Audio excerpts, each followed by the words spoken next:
Well, the Rolling Stones said, time is on my side. Yes, it is. But were they right? We all know that we have a set amount of time here on this earth, and FEGLI takes into account that they know that too. And you have access to all kinds of life insurance with your job at the Fed. You've got basic life insurance, A, B, and C.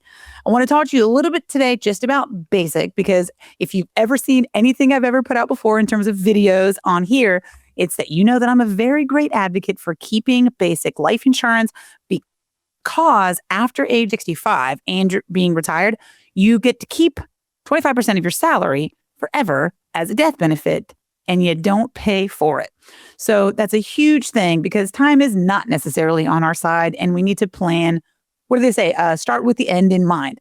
So you need to understand what your options are with basic. Okay, so fill in the blanks in your mind. Basic is 1 year of your annual salary. So the way they do basic life insurance, or the way they calculate it, they take your annual salary, they round it up, and they add 2,000. So in this example, if you make 72,500, then they're going to round it up to 73, add 2,000, and then your total basic life insurance is $75,000. So if I pass away, how much money is my family going to get just from basic life insurance? If you said $75,000, you are correct.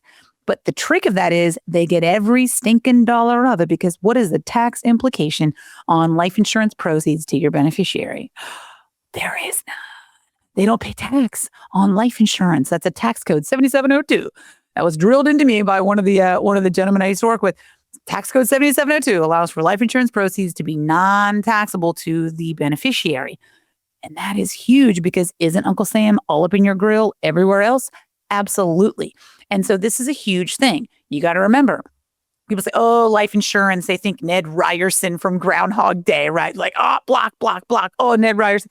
No, life insurance is one of the most unsung heroes of financial planning. I will tell you that for sure.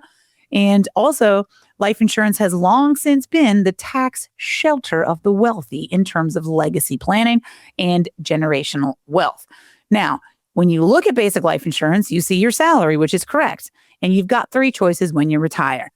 And let's take this example. If you're retired and over 65, if you retire before 65, you will still have some additional cost, but it's very minor. It's only the current cost that you have already, which for the majority of you, if you're anywhere 100,000 and less, you're paying around 20 or 30, maybe as high as $40 a month on this. Okay. Usually 20 or $30 a month. So for 100% of your $75,000, if you're already retired and over 65, you're going to pay $168 a month for $75,000 of coverage forever. Call somebody and get a quote on whole life insurance for $75,000 and see what the price is. I bet this beats it, because this is permanent. Think 2 parallel lines, coverage and dollar amount, premium. They are going to be the same for that duration of time, which is forever. Number one. Number 2, you can keep half of it. Now imagine $56 a month for whatever half of 75,000 is. What is that? 32.5-ish. 32 grand of life insurance for $56 a month. Sign me up twice, I would say. Now, how much is it if I only keep 25% of it? Well, joke's on me. I already told you. That cost is going to be absolutely nothing. You pay nothing to keep a quarter of your salary forever as a death benefit. Now, I got a guy who says, hey, looks like the government got you buried for free. And that's about right. This is this is the reason I'm a big, huge, massive fan of everyone keeping basic life insurance, even if you bought other coverage. Even if somebody said, hey, buy this other coverage and do a pension maximization. Well, you got to remember, pension max sounds like a fun plan, but if you don't leave a survivor benefit, your spouse won't be able to keep health insurance if they need it. So you got to remember things like that and look at all sides of the spectrum. So at a minimum, even if you have no family, no kids, no wife, no nobody, at least do this, because somebody will help offset that cost. Now, while you're working, you have a provision. Basic life insurance has a provision. They passed a law back in the 90s called the Living Benefits Act. And that says that if you get the bad news and you've got 9 months or less to live, you can file a claim. This is the phone number. Now, I hope this doesn't apply to anyone watching this, but maybe you know somebody who may have got the bad news and they are dealing with something terminal, and they have had a 9-month or less to live, diagnosis. Please share this number with them. All they have to do is make the phone call, show the proof from the doctor, and then a form. Then they'll have an FE8. Essentially, they will send them a pre-filled, usually FE8, which is just a standard form for making that claim. And I myself have walked about 6 people through that. I've done this long enough to have some pretty interesting stories.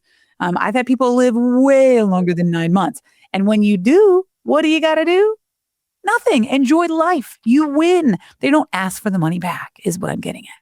But this is a lump sum of what your salary is to you, tax-free, because of this diagnosis.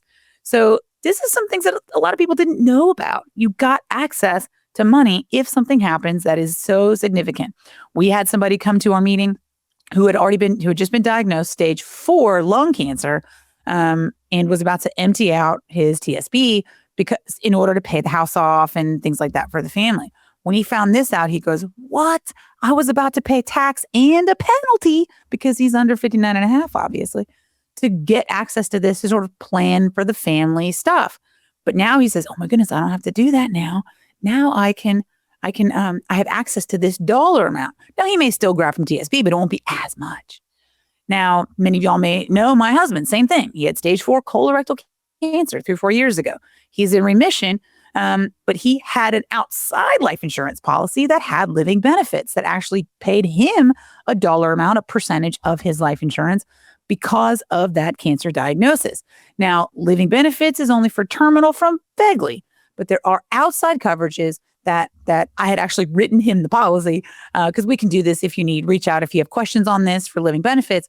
But he had that type of plan. So there are many ways to get access to funds by simply taking a step and protecting yourself with different things. If you haven't reached out to have a meeting yet, go right ahead. You can text me at 850-450-6500. I have myself and an entire team that can help you with any of these things and clarify what you currently have, how it's going to change at retirement, how much it's going to cost, and maybe some additional things that might help offset some of the things you may deal with in the future.